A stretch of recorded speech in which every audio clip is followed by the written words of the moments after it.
भैया आज के वचन में चले। आज का वचन मत्ती की किताब 21वां अध्याय, क्या लिखा पहले वचन से हम पढ़ेंगे।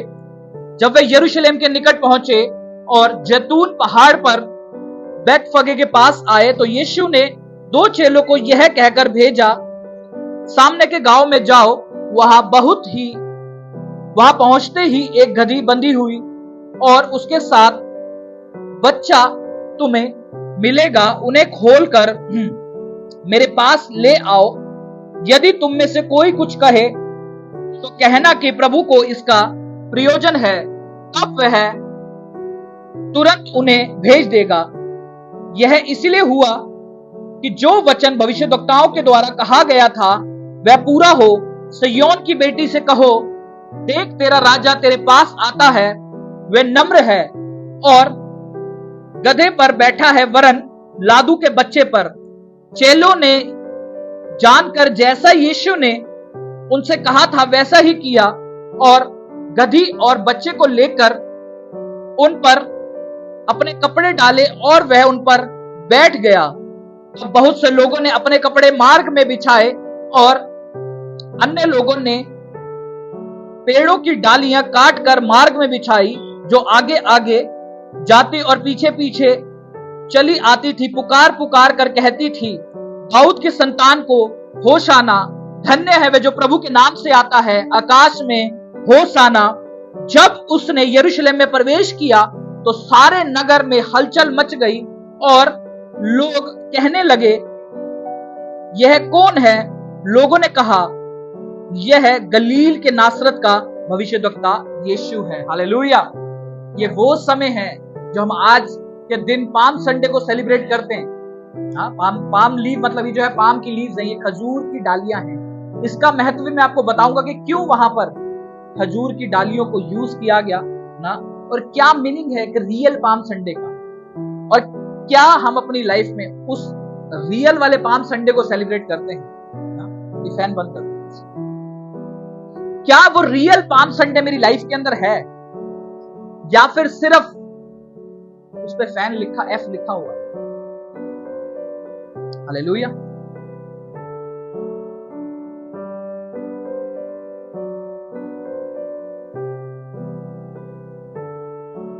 तो एक रियल पाम संडे में अपनी लाइफ में देखूंगा क्या रियल पाम संडे में सेलिब्रेट करता हूं, और ये आज का नहीं, वो पाम संडे एक दिन का था, बट क्या मैं साल के 365 दिन वो रियल पाम मैं अपनी लाइफ में फील करता हूं या उसको रिलेट करता हूं अपनी लाइफ के अंदर। क्या मेरी लाइफ जो है पाम संडे के दिन वो क्या कर रहे थे, वहां पर क्या कह रहे थे? आकाश में होशाना, जो दाऊद की संतान जो प्रभु के नाम से आता है, आकाश में होशाना। होशाना का मतलब मालूम है किसी को?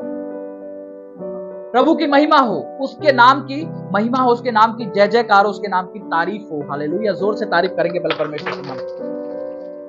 तो ये वो समय था, मैं थोड़ा सा आपको बैकग्राउंड में लेके चलता हूं। जब आप निर्गमन की किताब पढ़ते हैं, क्योंकि आपको हिस्ट्री मालूम होनी चाहिए तभी आप रिलेट कर पाएंगे। जब आप निर्गमन की किताब पढ़ते हैं उसमें यीशु मसीह ने यहोवा परमेश्वर ने जब वहां पर 10 विपत्तियां उसके ऊपर भेजी थी, तो जब आखिरी विपत्ति थी, परमेश्वर ने कहा था कि मैं इस जगह से होकर के क्या करूंगा, निकलूंगा यहां से और जितने इसके पहलौठे हैं मैं सबको मार दूंगा। लेकिन अपने लोगों को परमेश्वर ने क्या अगुवाई करी थी कि जब मैं यहां से होकर के निकलूं, तुम उससे पहले एक फंसे का मेमना क्या है उसको बलि करके रखना और उसके लहू को अपने गेट के ऊपर लगा करके रखना। ये इस बात का चिन्ह होगा कि मैं उस जो लहू के कारण उस घरों को क्या करूंगा, छोड़ जाऊंगा। आज उसका लहू हमारे ऊपर है। जो भी कोई विश्वास करता है वो उसके लहू के द्वारा धोया गया है, साफ किया गया है।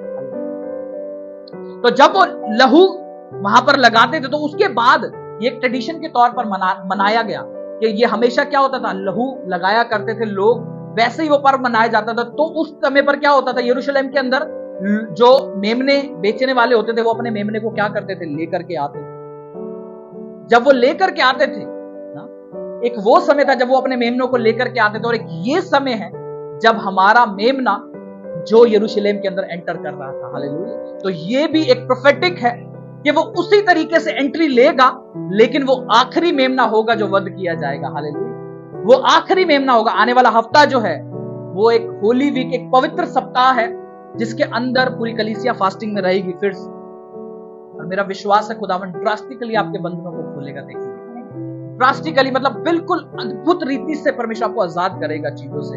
आने वाले पूरे हफ्ते में टिल संडे तक हम सब फास्टिंग में रहेंगे।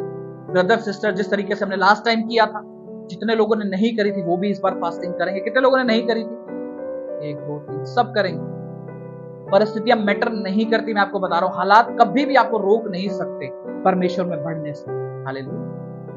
1 कदम आगे आप बढ़ाएंगे, खुदा तैयार खड़ा है 10 कदम के लिए आपके साथ, लेकिन वो चाहता है कि पहला कदम हम बढ़ाएं। हालेलुया। और पहला कदम हमेशा बिना परिस्थितियों को देख के बढ़ाओगे तो बढ़ा पाओगे, नहीं तो नहीं बढ़ा पाओगे। कभी भी आपको परिस्थिति नहीं दिखाएगी कि आप पहला कदम बढ़ा सकते हो।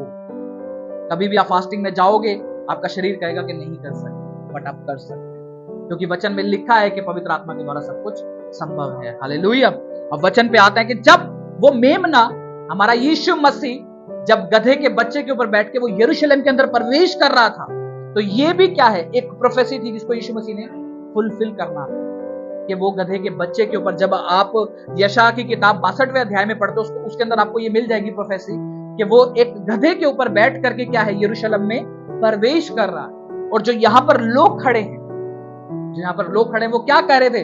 उसके नाम की महिमा कर रहे थे, वर्शिप का। जब इंग्लिश में आप पढ़ते हो तो कहते थे वर्शिप द लॉर्ड। वो उसकी आराधना कर रहे थे उस जगह पर। वो उस जगह पर खड़े होकर के यीशु मसीह क्या कर रहे थे? आराधना कर रहे थे। और वो कैसे आराधना कर रहे थे? खजूर की डालियों को हिलाकर ना, अपने कपड़े वो राहों में बिछा रहे थे। जो उनके पास एक्स्ट्रा कपड़े थे उसको राहों में बिछा रहे थे कि खुदा के नाम की महिमा करने की। और क्या बोल रहे थे? स्वर्ग में होसाना। मालूम क्यों कर रहे थे? क्योंकि अब उनको ये मालूम था कि ये जो आ रहा है वो क्या बनेगा? राजा बनेगा यहाँ पे ना। वो यरूशलेम में जो एंट्री कर रहा है, वो जो प्रवेश कर रहा है, वो एक, जब हम पढ़ते तो वो कौन सी एंट्री थी? विक्टोरियस एंट्री, एक जीत की एंट्री। बट कौन सी जीत? अभी उसके ऊपर हम बात करेंगे। क्या वो जीत जो इजरायली वहां पर सोच रहे थे, जो यहूदी वहां पर सोच रहे थे, क्या वो वाली जीत, या जो हम लोग, जो एक्चुअल में जीत का मतलब है, वो वाली जीत वचन से सीखेंगे। क्योंकि वहां पर जो लोग खड़े हुए थे आसपास, वो जब आप इसको लूका की किताब में पढ़ते हो ना, वो मालूम क्यों खड़े थे? वहां पर लिखा है कि उन्होंने वो आश्चर्य कर्म देखे थे ना? उन्होंने वो मिरेकल्स देखे जो यीशु मसीह ने परफॉर्म किए थे। इसके तुरंत थोड़ी देर पहले ही क्या मिरेकल किया था? लास्ट किसी को मालूम है? इससे थोड़ी देर पहले लाजर को जिंदा किया था। इससे थोड़े ही पहले 1-2 दिन पुरानी ही बात है, जब उसने क्या किया था? लाजर मुर्दा का जो बिगेस्ट मिरेकल बाइबल में हम पढ़ते हैं, लाजर को क्या किया? जिंदा। उसकी चर्चा पूरे नगर में फैल गई थी। इसीलिए बाइबल में लिखा कि वो लोग उस आश्चर्य कर्म को देखते हुए उसकी होसाना करने लगे, उसके नाम की महिमा करने लगे। मालूम क्यों? क्योंकि वो यहाँ का राजा बनने वाला है और वो राज सिंहासन पर बैठेगा, ऐसा वो लोग सोच रहे थे। उनको नहीं मालूम था कि ये जो मेमना, जो गधे के बच्चे के ऊपर बैठा हुआ आ रहा है, ये किस लिए आ रहा है? कि क्रूस पर चढ़ा जाएगा। उनको नहीं मालूम, क्योंकि जब हम एक व्यक्ति को मरता हुआ देखते हैं तो कहीं ना कहीं आशा टूटती हुई देखते हैं, आशा टूटती हुई, खत्म होती हुई देखते हैं एक तरीके से, क्योंकि आगे कोई होप नहीं है, क्योंकि डेथ के बाद कोई लाइफ नहीं है। लेकिन संसार के हम लोग के लिए डेथ के बाद भी एक लाइफ है, दैट इज इटर्नल लाइफ, अनंत जीवन। हालेलुया। कितने जन आनंदित है इटर्नल लाइफ के लिए, अनंत जीवन के लिए? आपका सबसे बड़ा आनंद अनंत जीवन के लिए होना चाहिए। मैं आपको बता रहा हूं, सबसे बड़ा आनंद, क्योंकि अगर उसके लिए आप आनंदित नहीं हो ना, तो सब कुछ व्यर्थ है ना। तो फिर आप सिर्फ डेथ तक का वेट कर रहे हो, आप सिर्फ डेथ तक का वेट कर रहे हो। हमेशा आनंदित रहो कि डेथ के बाद भी मेरे लिए एक जीवन रखा गया है। हालेलुया। अपने पड़ोसी से क्या, घबरा मत, क्योंकि मरने के बाद भी एक अनंत जीवन में प्रवेश करेगा। हालेलुया। जोर से तारीफ करेंगे परमेश्वर। हमेशा इस बात के लिए आनंदित और घमंड रखना अपने जीवन के अंदर कि मैं मरूंगा नहीं, वरन मैं मर के उसके साथ जी उठूंगा। हालेलुया। जिस तरीके से वो मर के जी उठा, वो मुझे भी लेके जाएगा अपने साथ। हालेलुया। इस बात का आनंद हमेशा अपने जीवन में रखो। परिस्थितियां आती जाती रहेंगी, मैं आपको बता रहा हूं, प्रॉब्लम्स आती जाती रहेंगी, बट इस बात का आनंद कभी कम मत होने देना अपने जीवन में कि मेरे लिए स्वर्ग में बड़ा प्रतिफल रखा हुआ। हालेलुया। जब वो एंट्री ले रहा था यरूशलेम के अंदर, तो मैंने आपको पहले बताया कि ये एक प्रोफेसी थी, एक भविष्यवाणी थी जो उसके विषय में की गई थी, क्योंकि यीशु मसीह को हर एक प्रोफेसी को पूरा करना जरूरी था, उस बात को प्रमाणित करने के लिए कि वही तुम्हारा उद्धार करता है, कि वही इजराइल का क्या होगा, राजा होगा। लेकिन वो राजा, वो जो स्वर्ग में बैठा है, वो राजा होगा, वो नहीं जो राजगद्दी पर बैठेगा, वो नहीं जो रोमन साम्राज्य को फिजिकली उसका किंगडम खत्म करेगा, वो नहीं, बट वो जो आत्मिक रीति से हर एक किंगडम को, हर एक साम्राज्य को क्या करेगा, खत्म करेगा। तो जब वहां पर लोग चिल्ला रहे थे होसाना होसाना, उनके माइंड में था कि यार अब हम क्या होंगे, हम सारे रोम्स के जो अत्याचार थे उससे हम क्या हो जाएंगे, आजाद हो जाएंगे। जो हमारे पास कंट्रोल होता है रोमी साम्राज्य का, जो हमारे से एक्स्ट्रा कर लिया जाता है, टैक्स लिया जाता है, उससे हम क्या हो जाएंगे, सब हम आजाद हो जाएंगे। इसलिए प्रभु के नाम की होसाना, क्योंकि उसके विषय में प्रोफेसी की गई, उसके विषय में प्रोफेसी की गई। सियोन की बेटी से कहो देख तेरा राजा आता है। अब राजा की जब हम इमेज देखते हैं तो वो किस पर आता है, घोड़े के ऊपर, हाथियों के ऊपर, लेकिन हमारा राजा किसके ऊपर आया, गधे के ऊपर। ये एक शांति का प्रतीक था कि मैं युद्ध कराने के लिए नहीं, वरन शांति को स्थापित करने के लिए आया हूं, एक पीस के लिए आया हूं, एक शांति के लिए आया हूं। हालेलुया। वो कोई लड़ाई की घोषणा नहीं थी, वो सिर्फ एक घोषणा थी कि मैं शांति को लेकर के आया। और मैं आपको सच बता रहा हूं, जो ये लोग थे ना, ये गुड फ्राइडे वाले दिन, आने वाले को जो गुड फ्राइडे अभी शुक्रवार को होगा, अभी दो सर्विस होंगी इस हफ्ते के अंदर, एक गुड फ्राइडे को शुक्रवार को और एक संडे को, कोई मिस नहीं करेगा दोनों मीटिंग्स को, ठीक है। तो आने वाले समय अब जो शुक्रवार आता है उसी के अंदर ये लोग क्या करते हैं, डाउट में आ जाते हैं। ये लोग इधर उधर तितर बितर, सोचो जो पतरस जो कहता था अगर तुझे क्रूस पर चढ़ाया जाएगा तो मैं तेरे साथ जाऊंगा, तुझे पकड़ा जाएगा तो मैं तेरे साथ चलूंगा बंदी गृह के अंदर ना, वो पतरस तक कहता कि मैं इसको नहीं जानता। सोचो ये लोग क्या करेंगे। वो पतरस जिसने काफी सारे मिरेकल्स देखे, पर्सनल टीचिंग लिए यीशु मसीह से, वो गुड फ्राइडे वाले दिन कहता कि मैं इसको नहीं जानता, मैं नहीं जानता यीशु मसीह। तो मैंने इसीलिए कहा कि ये रियल पाम संडे नहीं था जो वो सेलिब्रेट कर रहे थे। हाँ, वहां पे पाम संडे मनाया गया, बट जब आज हम देखते हैं अपनी लाइफ के अंदर, क्या मेरी लाइफ से जो उसको वर्शिप है वो रियल है या परिस्थिति के ऊपर है? क्या आज यीशु मसीह मेरी प्रार्थनाओं का उत्तर नहीं दे रहा है, मुझे जवाब नहीं दे रहा है ना, तो क्या मैं भी गायब हो जाता हूं? मैं भी अपने एक्शन से ये डिक्लेयर करता हूं, नहीं मैं यीशु मसीह को नहीं जानता। ये मैं अपने एक्शन से ये डिक्लेयर करता हूं कि मैं यीशु मसीह को नहीं जानता। सिचुएशनल, या मेरा विश्वास सिचुएशनल हो जाता है? अगर होता है तो क्या ये पाम लीव्स रियल हैं? क्योंकि बाइबल में लिखा, जब ये पाम लीव्स जो खजूर की डालियां वहां पर बिछाई गई थी, बाइबल में जब आप पुराने नियम में पढ़ते हैं तो वहां पर लिखा है कि the righteous will flourish like a palm tree, कि जो एक धर्मी जन है वो खजूर की डालियों के समान क्या होगा, हर सिचुएशन में भी क्या होगा, फलता और फूलता जाएगा ना। और वो किसके विषय में लिखा? हमारे विषय में लिखा गया, हमारे विषय में लिखा गया। लेकिन क्या मेरी वर्शिप जो है, मेरी महिमा जो है परमेश्वर को, क्या वो सिचुएशनल है कि प्रभु आज मेरी सिचुएशन खराब है, मैं प्रार्थना नहीं कर सकता, प्रभु आज मुझे कुछ काम आ गया, मैं संडे नहीं जा सकता? क्या मैं सिचुएशनल वर्शिप करता हूं खुदा को? आस्क योरसेल्फ, अपने आप से पूछो कि क्या मेरी वर्शिप, मेरी आराधना, मेरी महिमा, ऑनर जो मैं प्रभु को देता हूं, क्या वो सिचुएशनल है? अगर नहीं तो आप रियल पाम के अंदर है, रियल पाम संडे के अंदर है आप। हालेलुया। अगर है तो मुझे अपने आप को बदलने की जरूरत है, क्योंकि जब तक मैं एक सिचुएशनल वर्शिप से निकलकर एक लाइफ टाइम वर्शिप लाइफस्टाइल में नहीं आता, तो कहीं ना कहीं मैं डाउट करता हूं खुदा के। कहीं ना कहीं मैं सिचुएशनल बिलीवर हूं कि जब तो मेरी सब कुछ ठीक है मेरी लाइफ में, तब तो मैं होसैना कर देता हूं जैसे लोग कर रहे थे कि मेरे लाइफ में कुछ, उनकी लाइफ में क्या था कि अब एक टेस्टिमनी आएगी बढ़िया। अगर दूसरे तरीके से बात करें तो वे टेस्टिमनी देख रहे थे और उन बातों को सिर्फ याद रखा हुआ था कि इसने लाजर को जिलाया, अंधों को देखने की सामर्थ्य दी, है ना, और 5000 लोगों को खाना खिलाया। वो लोग भी थे यहीं पर साथ में। कैसे इसने स्वर्ग से दो मछली और 5 रोटी से इतने सारे लोगों को, 20,000 लोगों को लगभग खाना खिलाया। वो सब उनके माइंड में था। क्या मेरे माइंड में सिर्फ मेरी टेस्टिमनीज है कि यीशु मसीह क्या है, मेरे को आशीष देने वाला परमेश्वर है? क्या सिर्फ मैं इसीलिए कलीसिया आता हूं कि वो एक टेस्टिमनीज देने वाला परमेश्वर है? कौन कौन है जो ऐसी मंशा से आता है सिर्फ कलीसिया में? अगर ऐसी मंशा से आ रहे हो तो उसको ठीक करो, क्योंकि वो सिर्फ ऐसा नहीं कि वो सिर्फ आशीषें देने वाला परमेश्वर है, वो उसका एक पार्ट है, वो उसका एक तरीका है कि प्रभु हमारे को क्या करता है, आशीषें देता है, टेस्टिमनीज हमारी लाइफ में देता है। बट वो टेस्टिमनी देता है वो इसीलिए परमेश्वर नहीं है, वो परमेश्वर है, वो इसीलिए टेस्टिमनी देता है। तो पहला मेरी लाइफ में क्या उद्देश्य होना चाहिए, क्या बेस होना चाहिए कि वो मेरा परमेश्वर है, और वो मुझे क्या है, आशीषें देता है। Second number, hallelujah. और वो सिचुएशनल नहीं होना चाहिए कि आज मेरी लाइफ में कोई प्रॉब्लम है या परमेश्वर मेरी प्रार्थनाओं का उत्तर देने में डिले कर रहा है ना, तो मैं डाउट में आ जाऊं, तो मैं क्या करूं, डाउट में आ जाऊं। ऐसा मेरा लाइफस्टाइल नहीं होना चाहिए।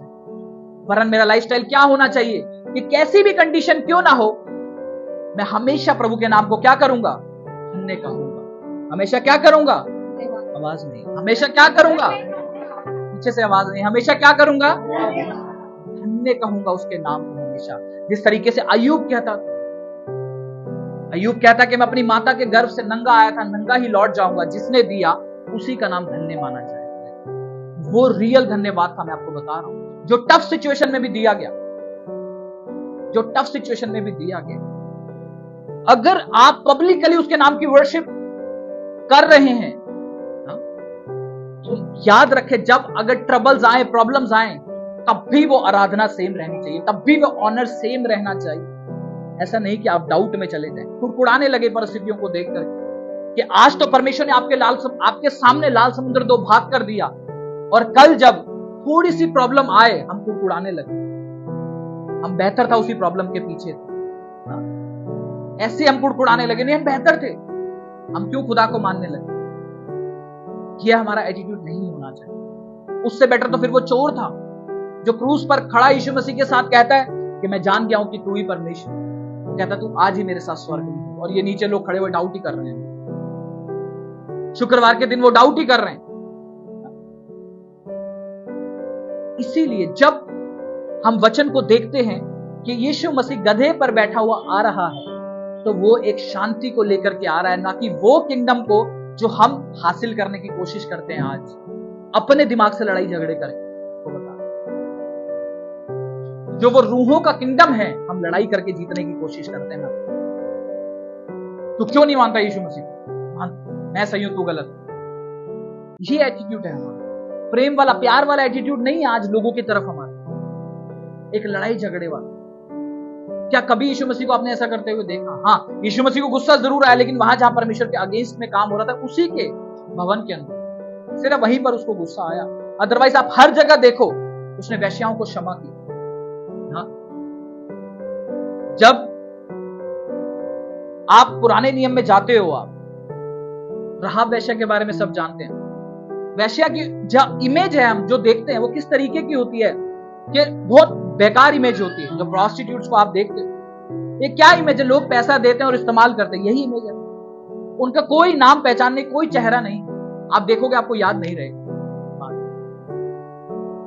लेकिन जब राहाब वेश्या ने कार्य किया, जब इजरायली लोग वहां पर भेद लेने के लिए आए उस जगह का, तो वहां पर क्या हुआ, राहाब वेश्या ने क्या करा, उसको छुपा रखा उन लोगों को अपने घर में। बस उसने एक कंडीशन रखी कि जब तुम लोग यहां होगे तो मेरे और मेरे घराने को छोड़ देना, और सदा के लिए हमें क्या करना, याद रखना। सोचो, एक भला काम उसने परमेश्वर के राज्य के लिए किया, और वो यीशु मसीह की ब्लड लाइन में शामिल हो। जब आप यीशु मसीह की वंशावली पढ़ते हो ना, वो उसमें शामिल है ना। सिर्फ एक परमेश्वर के लिए काम करा, और सदा के लिए यीशु मसीह की ब्लड लाइन में वो शामिल हो। आज जब हम अपने जीवन में देखते हैं कि किस तरीके से वो यीशु मसीह की ब्लड लाइन में शामिल है, तो कितना हमारा दयावंत परमेश्वर है। लेकिन आज जब अपने कैरेक्टर को देखते हैं, तो एक लड़ाइयां निकलती हैं हमारे कैरेक्टर से, लड़ाइयां निकलती हैं दूसरों के लिए, अपने रिश्तेदारों के लिए, अपने भाई बहनों के लिए। हाँ, हमेशा कुड़कुड़ाहट निकलती। और एक राइट जीवन जो प्रभु चाहता है, जो एक तरफा हो, दो तरफा नहीं कि संडे को तो तुम होसाना कर रहे हो, शुक्रवार को मैं नहीं जानता कौन, वो वाला जीवन नहीं चाहता है प्रभु के दो तरफा मेरा जीवन। आज तो मेरा बिजनेस बहुत अच्छा चल रहा है, प्रभु तेरा धन्यवाद हो। कल हल्का सा डाउन होना, प्रभु ये क्या कर दिया, प्रभु ये क्या कर दिया। वो वाला जीवन नहीं चाहता है प्रभु। क्योंकि मैं हमेशा कहता हूं कि वो टेस्टमनी देता है, इसीलिए वो परमेश्वर नहीं है, वो परमेश्वर है इसीलिए वो देता। समझ में आ रहा? दोनों चीजों में फर्क है। वो आपको ब्लेस करता है क्योंकि वो परमेश्वर है, वो आपको ब्लेस करता है वो सिर्फ इसीलिए परमेश्वर नहीं है। दोनों में फर्क है। एक जो मेरा एटीट्यूड है, प्रभु मुझे आशीष दे इसलिए मैं तेरे भवन में आया हूं ना। एक दूसरा एटीट्यूड जो प्रभु का, परमेश्वर कहता है मैं परमेश्वर इसलिए मैं तुझे आशीष करूंगा, वो उसका एटीट्यूड। तो मेरा एटीट्यूड भी यही होना चाहिए, प्रभु तू परमेश्वर है, मैं तुझ पे विश्वास करता हूं, तो मुझे ब्लेस करने वाला परमेश्वर, तो मुझे ब्लेस करता है इसलिए परमेश्वर। समझ में आ रहा है? दोनों बातों में फर्क है, मिक्स मत करना दोनों बातों। हमारा एटीट्यूड अक्सर ये रहता है, खुदा तो मुझे ब्लेस करता है, तेरा धन्यवाद। तो खुदा है, खुदा मुझे ब्लेस कर, हालेलुया। और परिस्थिति कैसी भी क्यों ना हो, खुदा मैं तुझ पे विश्वास करता हूं। चाहे, क्योंकि वो आत्मिक अंधापन नहीं रखना, क्योंकि वहां पे आत्मिक अंधापन चल रहा है। क्योंकि शुक्रवार को सब लोग गायब हो गए। हाँ, जरूर इसने कोई गलती करी होगी, तभी तो क्रूस पर आएगा। जरूर इसने कोई गलती करी। तो आपको परिस्थितियों पे नहीं भरोसा रखना, आपको किस पे भरोसा रखना है? परमेश्वर पे, उसके वादे पे, उसके वचन के ऊपर। और मैंने आपको बताया कि जब वो जो गधे के बच्चे के ऊपर आया, ये क्या है? एक प्रोफेसी है जो पुराने नियम में उसके विषय की गई, ताकि आपको रियल पाम संडे का मतलब पता चले कि क्यों वो गधे के बच्चे के ऊपर आया, क्यों उसी को चुने जाना जरूरी था, और क्यों जहां पर भेजा गया उसको और वहां पर वो अवेलेबल भी हो, क्योंकि ये प्रोफेटिक है। और ये जो पाम की डालियां आप देखते हो, ये भी प्रोफेटिक है। इसका कई बार वचन के अंदर यूज किया गया जब आप पुराने नियम में पढ़ते हैं। इसीलिए जब मैं अपनी लाइफ को देखूं तो वो पाम संडे नहीं जो लोग मना रहे थे, वो पाम संडे जो रियल लाइफ का पाम संडे, तो ये साल के 365 दिन होना चाहिए। मैं क्यों कह रहा हूं क्यों पाम संडे 365 दिन होना चाहिए? क्योंकि वहां पर वो क्या कर रहे थे? प्रभु के नाम की महिमा कर रहे थे, उसकी आराधना कर रहे थे, होसाना कर रहे थे, उसकी तारीफ कर रहे थे। क्योंकि सिचुएशन आज अच्छी थी, क्योंकि परिस्थिति क्या एक आशा दिखा रही थी, राजा बनेगा ना, ये तो राजा बनेगा और राजगद्दी पर बैठेगा और अपने लोगों को होने वाले जुल्म से बचाएगा ना। और फिर क्या होगा? इनकी चलेगी। क्योंकि जब आप एक लेडी को देखते हो, जब उसने कहा था कि मेरे बेटे को तू दाहिने बिठाना और एक को बाहिने अपने पास बिठाना है ना, तो फोकस क्या था? कि ये राजा बनेगा और हम सब इनकी प्रजा। कोई खजांची बन जाएगा, कोई खिलाने हारा, कोई पिलाने हारा बन जाएगा, वो सब वहीं का वहीं धरा रहेगा। वो क्रूस पर चढ़ गया, लो देखते रहो, वो क्रूस पर लटक गया। अभी सारी खजांची, खाने हारा, पिलाने सब वहीं बैठ गए। अब देख रहे हैं अब क्या होगा, आशा तो खत्म हो। लेकिन जिस दिन वो मुर्दों में से तीसरे दिन जी उठा, मैं आपको सच बता रहा हूं, वो आशा फिर से जी उठी और रियल वाली होप जी उठी कि अब वो नहीं है, अब स्वर्गीय है, अब आत्मिक है, अब शारीरिक नहीं है। Hallelujah, hallelujah, hallelujah. ठंडी आवाज से मत बैठो, आप रियल पाम संडे के अंदर हो, मैं आपको बता रहा हूं। क्योंकि आज आप सब पवित्र आत्मा पाए गए, वहां पर नहीं था, इसलिए उनको नॉलेज नहीं थी, उनको नहीं मालूम था कि ये स्वर्ग में उठा लिया जाएगा। बट अब नहीं है कि वो फ्राइडे को फिर से मरेगा, संडे को फिर से उठा लिया जाएगा। नो, वो हो चुका है। आज हम उसको सेलिब्रेट कर रहे हैं। तो ठंडी ठंडी आवाजों में मत बैठा करो। यहाँ जब आप कलीसिया में आते हो, एक एनर्जी के साथ आया करो, एक बोल्डनेस के साथ आया करो, क्योंकि अब वो समय नहीं है कि वो फिर से उठाया जाएगा। वो आपके लिए उठा लिया जा चुका है और वो क्रूस पर मारा जा चुका है, आपके लिए सब कुछ पूरा कर चुका है। हालेलुया, होसाना। सब जन बोलेंगे होसाना, प्रभु के नाम की महिमा हो। हालेलुया। तो जब वो यरूशलेम में प्रवेश कर रहा था, तो लोग क्या कर रहे थे? लोग करंट सिचुएशन को देख रहे थे ना। किसको देख रहे थे? यीशु मसीह को देख रहे थे आता हुआ। सोचो, उन्होंने रियलिटी में यीशु मसीह को देखा। लेकिन फिर भी कितनी बार यीशु मसीह ने बात को डिक्लेयर भी किया था, फिर भी उनको याद नहीं था। क्या याद था माइंड में? आश्चर्य कर्म, मिरेकल्स, टेस्टिमनी याद थी सिर्फ। हम प्रभु के पास आते हैं, टेस्टिमनीज के लिए आते हैं, इसमें कोई दो राय नहीं। जब हम नए नए आते हैं तो कुछ ना कुछ हमारे मन में इच्छा होती है कि प्रभु ये काम मेरे जीवन में कर। वरन क्या आज तक सिर्फ टेस्टिमनीज के लिए प्रभु के पास बैठे हैं कि प्रभु मेरा ये काम पूरा कर दे? छोड़ दो कि प्रभु मेरा ये काम पूरा कर ना। एक लेडी की मैं आपको बात बताता हूं। उस लेडी ने मन्नत मांग रही है परमेश्वर के सामने, प्रभु ये काम कर, मैं 40 दिन नंगे पैर तेरे भवन में आऊं। परमेश्वर के एक दास ने कहा, तू 41वें दिन तू पैरों में छाले लेके जाएगी और कुछ नहीं लेके जाएगी। क्योंकि ये तरीका नहीं है परमेश्वर को इंप्रेस करने का कि मेरी मन्नत को पूरा कर, मैं 40 दिन तेरे पास नंगे पैर होकर के आऊं। क्योंकि प्रभु जो है वो रिचुअल्स के अंदर नहीं है, वो आत्मिक परमेश्वर है, वो धर्मी है। आप अगर उसके साथ विश्वास से मांगोगे तो वो पूरा करेगा। अगर एक्सचेंज ऑफर लेकर के आओगे उसके पास, प्रभु मैं ये कर दूं, मेरे को किसी चीज की जरूरत नहीं। उसने लिखा है कि स्वर्ग मेरा सिंहासन है और पृथ्वी मेरे पैरों की चौकी है, तुम क्या मेरे लिए घर बनाओ? तुम क्या दे सकते हो मेरे? प्रभु कहता है कि सिर्फ हम विश्वास और धन्यवाद के साथ ही उसको प्रसन्न कर सकते हैं। वो कंगाल विधवा ने कहा कि प्रभु मेरे पास 2 ही दमड़ियां, मैं यही पूरे रात अपने मन में कहा कि मैं यही तेरे भवन के अंदर क्या करती हूँ, बोती हूँ। विश्वास कि प्रभु मेरी ऑफरिंग को ग्रहण करेगा। अमाउंट नहीं, कितना, ये 2 दमड़ियां जिसकी वैल्यू कुछ नहीं थी, बाइबल में लिखा, वो प्रभु ने क्या करा उस बात को, जब यीशु मसीह वहां खड़े होकर के देख रहे थे, बोले दोनों में से इसकी ऑफरिंग ग्रहण की गई। कि विश्वास कैसा है तुम्हारा प्रभु के ऊपर।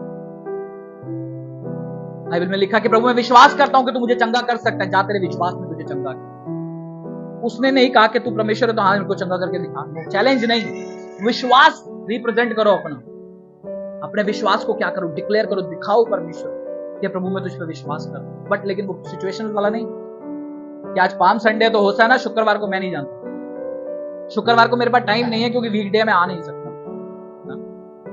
अभी कितने लोगों को चैलेंज आ जाएंगे फ्राइडे मीटिंग ज्वाइन करने की, नहीं मेरा तो काम है, नहीं। बात भी नहीं करी जाएगी अपने काम वाली जगह पर कि मैं जाऊं, मैं संडे को छुट्टी दे दो मेरे को, पहले ही डर आ जाएगा मन में, मुझे नौकरी से ना निकाल दे, बोल ना दे कुछ, मेरा कुछ काम खराब ना हो जाए, मेरा बिजनेस खराब ना हो जाए ना, पहले ही डर आ जाएगा मन में। प्रार्थना नहीं करनी, कुछ नहीं। तो आप भी वो सम्मत करना, संडे को तो हालेलुया होसाना, और फ्राइडे मैं नहीं आ सकता, मेरा काम है। क्या हम एक दिन प्रभु के लिए एक्स्ट्रा नहीं निकाल सकते अपने जीवन से?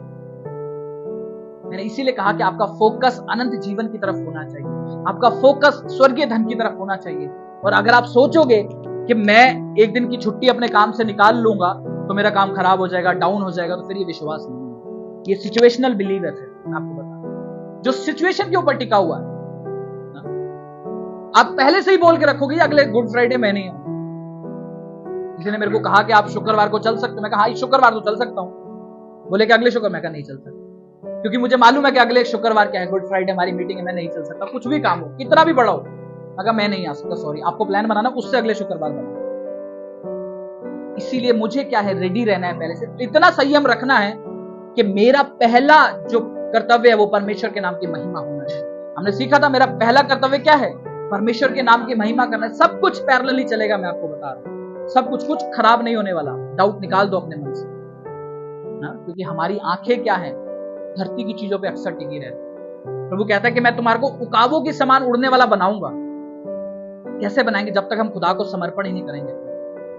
उकाब मालूम है नीचे नहीं देखता है ज्यादा, सामने की तरफ देखता है। और आपको मालूम है काफी मतलब ज्यादा जो मैक्सिमम जो पावर देखने की है ना, वो उकाब की। मालूम कि 3.5 किलोमीटर दूर तक देख सकता है वो, 3.5 किलोमीटर, मतलब यहां से खड़ा होगा तो जीटीबी नगर तक देख सकता है, हम गली के बाहर तक नहीं देख सकते। उकाब की ये क्वालिटी है। इसलिए प्रभु कहता है कि उकाबों की समान बनाने का मतलब क्या है कि तुम्हारा दर्शन लंबा होना चाहिए, दूर तक देखने वाला होना चाहिए। वो नहीं कि आज यीशु मसीह दिख रहा है तो होसाना होसाना, कल क्रूज पर होगा तो मैं डर जाऊंगा, वो नहीं, बल्कि उसकी बातों को जो कह चुका है उसे मैं याद रखूंगा। वो जो अपने वचन में कहता है कि जब तुम नाना प्रकार की परीक्षाओं में पढ़ो तो उसे पूरे आनंद की बात समझना, वो पहले ही कह चुका है कि कई बार तुम परीक्षाओं में जाओगे, बट उसे पूरे आनंद की बात समझना, क्योंकि जब तुम उनसे निकलोगे तुम पॉलिश हो चुके होगे, जब तुम उनसे निकलोगे तो तुम तैयार हो चुके होगे। बट जब परीक्षा आएंगी तो मैं वचन को भूल जाऊंगा, क्योंकि यीशु मसीह ने ऐसा नहीं है कि कोई भी सरप्राइज तुम्हारे जीवन में आएगा, वो सब कुछ बता चुका है। आपको मालूम है या नहीं, आपने पढ़ा या नहीं पढ़ा, वो आपकी गलती, वो आपके ऊपर है। लेकिन यीशु मसीह ने ऐसा कुछ नहीं जो छुपा करके रखा, क्योंकि वचन में लिखा है कि मैं कुछ भी ऐसा हो कि मैं छुपा रखूं। कहता है कि मैं अपने दोस्त से, अब्राहम के लिए कहता है कि मैं अपने अब्राहम दोस्त से मैं शेयर ना करूं उन बातों को, उससे साझा ना करूं। आप भी उसी कैटेगरी में शामिल हो। इसीलिए बाइबल में उसने हर एक बात आपसे साझा कर चुका है। क्या आप लिखित वचन से प्यार करते हो, ये बात उस पर डिपेंड है। कल को मैं थोड़ी सी ट्रबल्स आई, मैं डाउट करने लगा परमेश्वर पर, जबकि उसमें लिखा है जब तुम नाना प्रकार की परीक्षाओं में पढ़ो तो उसे पूरे आनंद की बात समझ लो। अब आप उस वचन को डिक्लेयर कर रहे हो उस समय पर कि नहीं, परमेश्वर के वचन में ये लिखा है कि पूरे आनंद की बात समझना। प्रभु तेरा धन्यवाद हो, इसके बाद बड़ी महिमा मेरी लाइफ में आने। क्या एटीट्यूड है आपका उस जगह पर? क्या परमेश्वर कहां ले आया मेरे को? क्या ये मेरी लाइफ में प्रॉब्लम क्यों आ गई? ये मेरी लाइफ में प्रॉब्लम क्यों आ गई? या ये फिर प्रभु मुझे विश्वास है कि इसके बाद बड़ी महिमा, बड़ी ग्लोरी मेरी लाइफ में आने वाली। दोनों एटीट्यूड में आप जीत दूसरे वाले एटीट्यूड में पाएंगे। मैं आपको बताऊं, जब आप खुदा पे ये विश्वास करेंगे कि प्रभु ये परिस्थिति मुझे घटाने नहीं वरन बढ़ाने के लिए आई है, मेरा विश्वास, तो आप एक विक्टोरियस लाइफ के अंदर एंटर करेंगे। विक्टोरियस लाइफ के अंदर ये अभी एंटर नहीं करें, वो चोर एंटर कर गया था जो क्रूज पर उसके साथ खड़ा हुआ था। यीशु मसीह तो कर रहे थे वो जीत की घोषणा, लेकिन वो कौन सी जीत थी? वो स्वर्गीय जीत थी, वो धरती वाली नहीं। तो आप वो स्वर्गीय जीत पा चुके हो जब पवित्र आत्मा आपने रिसीव कर लिया। हालेलुया।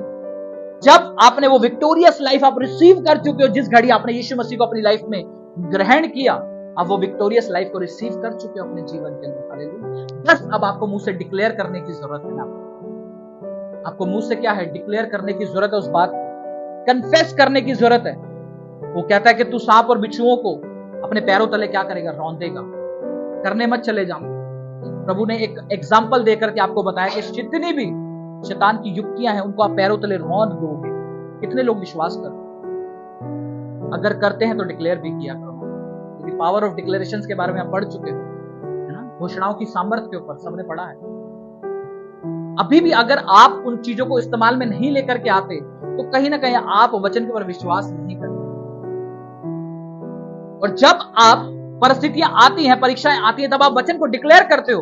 अब वहां से जब निकलोगे आप पॉलिश हो चुके होगे। मैं आपको बताऊं, आप बलवंत बन चुके होगे पहले से ज्यादा, क्योंकि वो परीक्षा आपको बलवंत बनाने के लिए आई है। मैं आपको बताऊं, लेकिन शैतान क्या करता है? शैतान दिखाता है, जब वो लेडी यीशु मसीह के पैर पर इत्र डाल रही थी, यहूदा इस्करियोती, शैतान उसके द्वारा क्या बोलता है कि ये तो 300 दिनार में बेचा जा सकता था, उसके पैरों पर डाल के वेस्ट क्यों कर रही है? और नीचे लिखा है कि वो इसलिए नहीं कह रहा था क्योंकि वो बहुत दयालु है।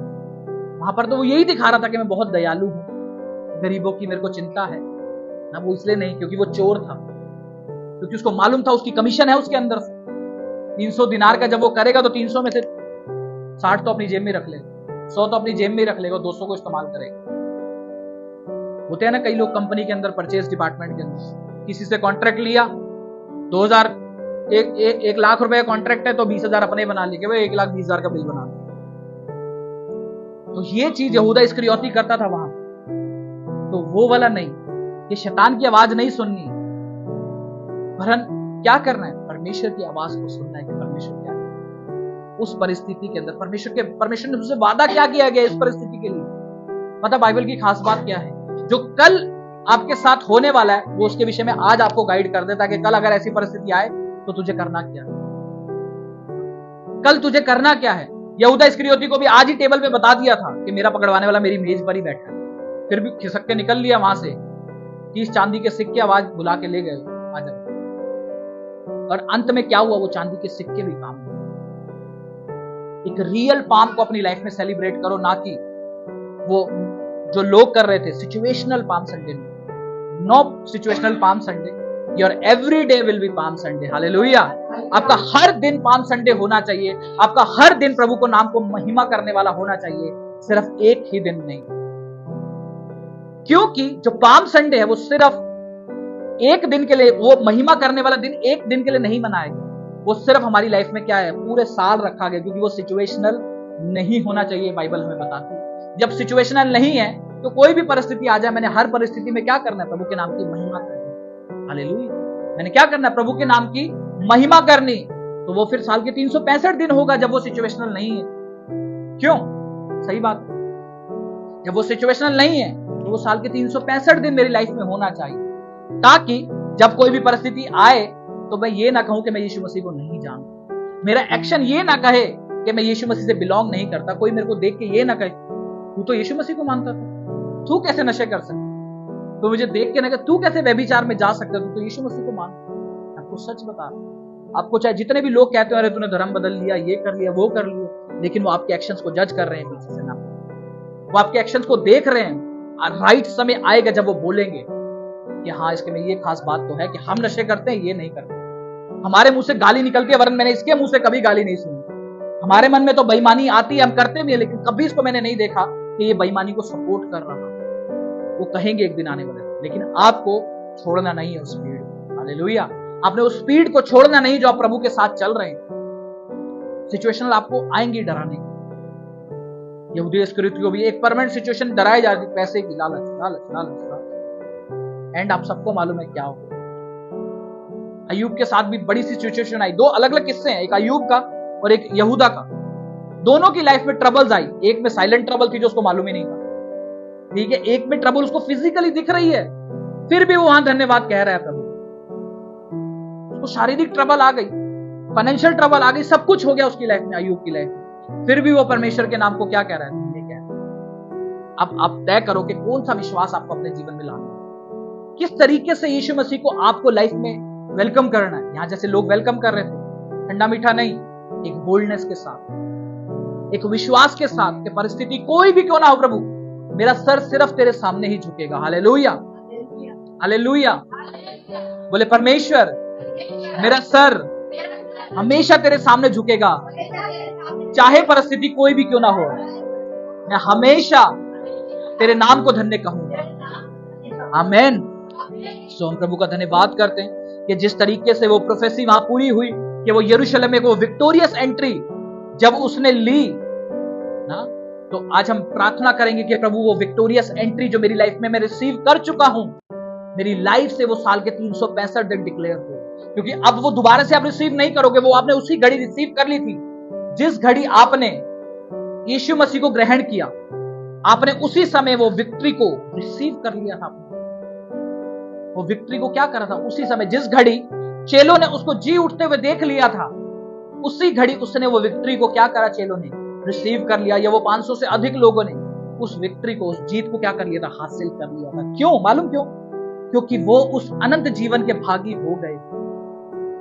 क्योंकि हमारी जीत कब है? यीशु मसीह की जीत कब हुई थी? जब वो मर के जी उठा था।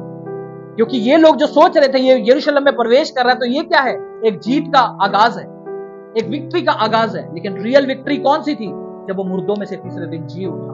क्योंकि जीत तो इनके लिए फ्राइडे को खत्म हो गई थी, इनकी जीत तो ठंडी पड़ गई थी। यहां पर जब वो विक्ट्री को अपने माइंड में सोच रहे थे लोग, वो विक्ट्री कहां ठंडी पड़ गई थी? जब वो क्रूज पर था, नहीं, जब वो क्रूज पर था वो विक्ट्री ठंडी पड़ गई थी।